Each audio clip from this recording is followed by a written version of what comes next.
Good evening, everybody, and welcome to another Toolbox Talk on the channel, Will on Safety. Today, we're going to discuss heat-related illnesses and safe working in the heat. So we're going to cover off with the different types of heat-related illness we may well see either in ourselves or in our colleagues. And then we're going to sort of cover what we should do for each of those heat-related issues and how we can work. We're going to discuss how we can work safely in the heat. The reason I've decided to do this Toolbox Talk here in the UK, next week we're supposed to be on a heat wave, so I think it's super important that we're aware of heat-related illnesses and what to do, if we identify any heat-related illnesses, both in ourselves and also, more importantly, in our work colleagues. Okay, so without further ado, we'll get into it then. Okay. So the body burns calories and it produces heat to maintain our core temperature of around 38 degrees Celsius. It's about 37.5, but we say 38, we'll just round it up, okay? It does that in two effective ways. So it can rid itself of heat in the following ways. Firstly, sweating. So sweat evaporating from the skin cools the body. Okay, so what happens is when we sweat, it puts that liquid onto the outside of our skin and that evaporates away. And that helps us cool. And secondly, dilation of blood vessels. So blood is brought to the skin surface and it releases heat that way. Okay then, so warning signs. Problems develop when the body's core temperature sort of exceeds that 37.5, 38 degrees C. So it develops when the body's cooling mechanisms aren't able to work properly, such as when the air temperature exceeds that of the body temperature, the body can't easily cool itself, okay? The air also may be humid and sweat doesn't evaporate as quickly when the air's humid, and sweat doesn't evaporate easily from a person who works or exercises hard whilst wrapped in heavy clothing and protective gear. That's one to really pay attention to. So if you've only got one set of PPE, for example, and it's a big, heavy safety jacket, you might want to invest in some hot weather gear as well. So maybe that's, a vest, or maybe that's a sort of jacket where the sleeves can be removed and that type of thing. There's so much personal protective gear out there at the moment. Ideally, we should have two types really, one for very cold weather, one for extremely hot weather, okay?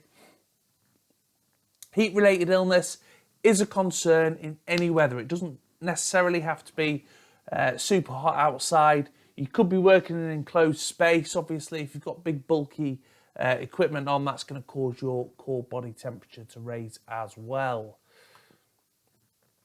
So we're going to get into some of these heat-related illnesses now, and just sort of discuss what you might, what your body might go through when you get each one of these. So firstly, you've got heat rash, and that occurs when sweat ducts get clogged. Next is heat cramps. What they are is painful muscle spasms, all right, and that's caused by loss of electrolytes from heavy sweating. Electrolytes, sort of we lose fluid and lose salt content from our body, and what happens then is we get cramps because we need that sort of, we need those electrolytes, we need that salt content in the body, all right? If workers develop those conditions, you need to immediately get them out of the heat so they can rest, cool down before they get exposed to work again. Next up, we've got heat syncope. So victim becomes lightheaded and faints, and that occurs when blood flow to the brain decreases. This is because blood pressure is lowered when blood vessels dilate. Remember, we said blood vessels dilate to put the blood to the surface of the skin to release heat. So, that's why your sort of blood pressure drops. Blood pressure lowers further when blood volumes drop as water is evaporated from the blood. So, As your blood vessels dilate, that's releasing heat. You're obviously sweating as well. And if too much of that goes on, you can become a victim of heat syncope. Next up, we've got heat exhaustion then. That occurs when the body loses too much water and salt. So signs include weakness, dizziness, nausea, headaches, heavy sweating, clammy skin. And then following on from heat exhaustion, it's the more serious side of that, and that's heat stroke. And signs of that can include a rapid pulse, hot and red skin, the victim stops sweating, and then there's possible mental confusion. Maybe you're slurring your words, you've got a decreased alertness, maybe you're feeling super dizzy, blurred judgment.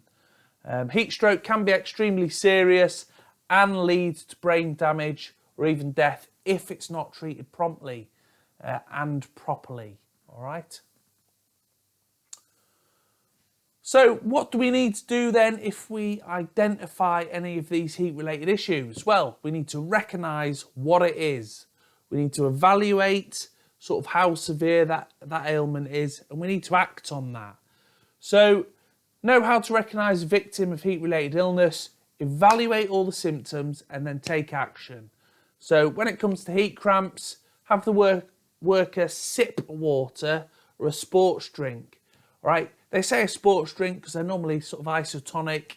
A lot of sports drinks nowadays contain electrolytes in them. But the best thing to do is just get them to sip water, gently stretch, massage and ice any muscles.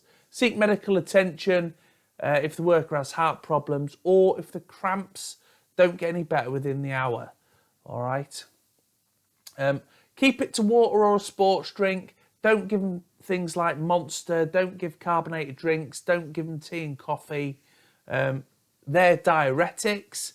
All right. What that means is it's going to make you go to the toilet more, and all that's going to do is you're going to get rid of fluid and more electrolytes, more salt content out of your body. It's going to make the cramps worse. So just water or those isotonic type drinks.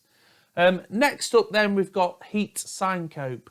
So if you recognise that somebody's suffering from this, have the worker lie down in a cool area and call for medical help.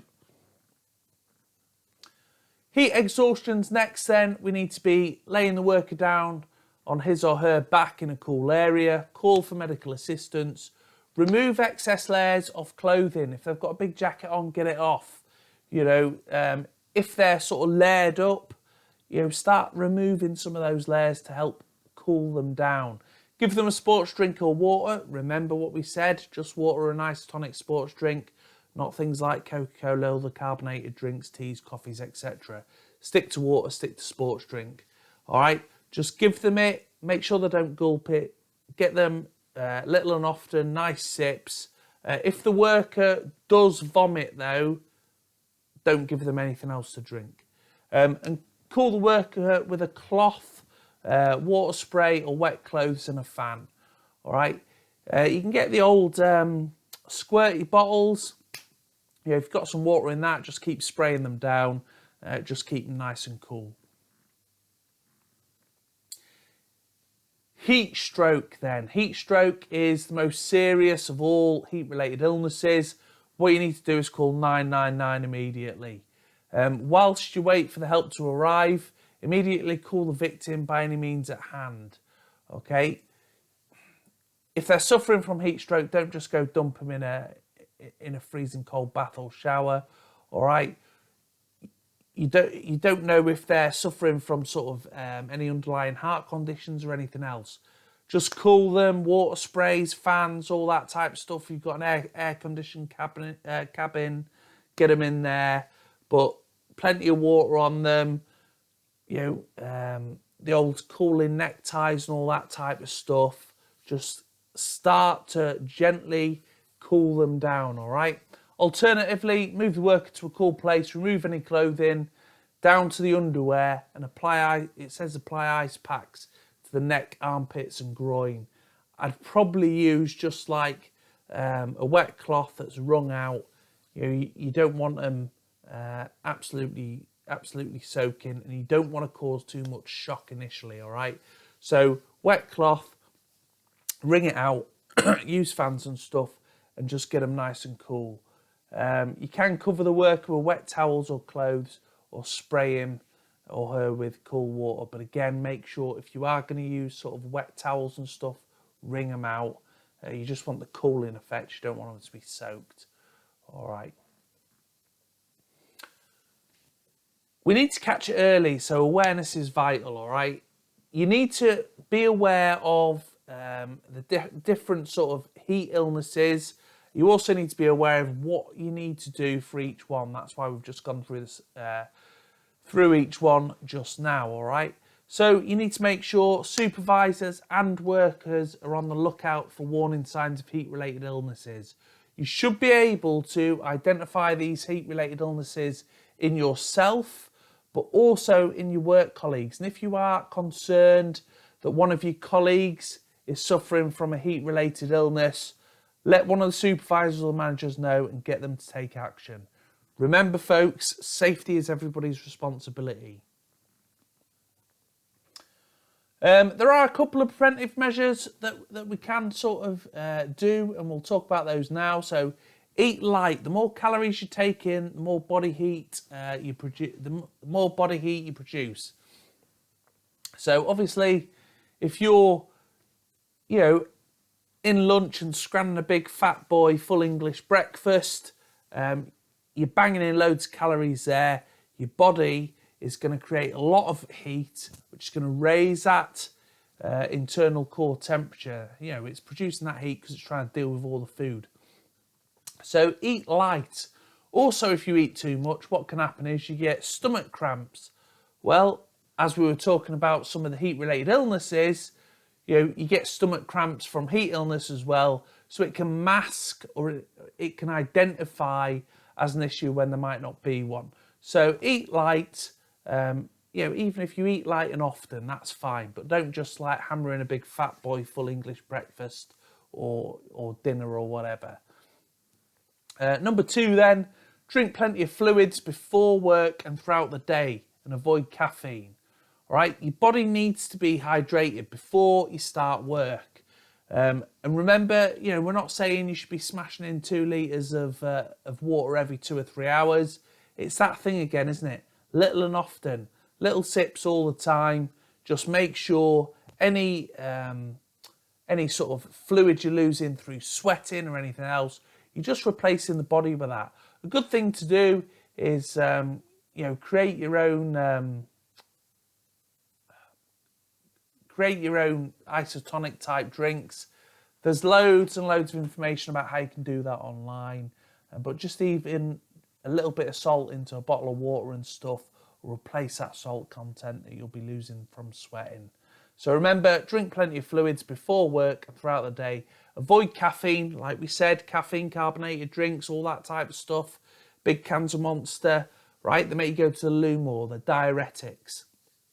If you go into the loo more, you're excavating more liquid out of your body than you're putting back in. And all that happens is that causes you to dehydrate.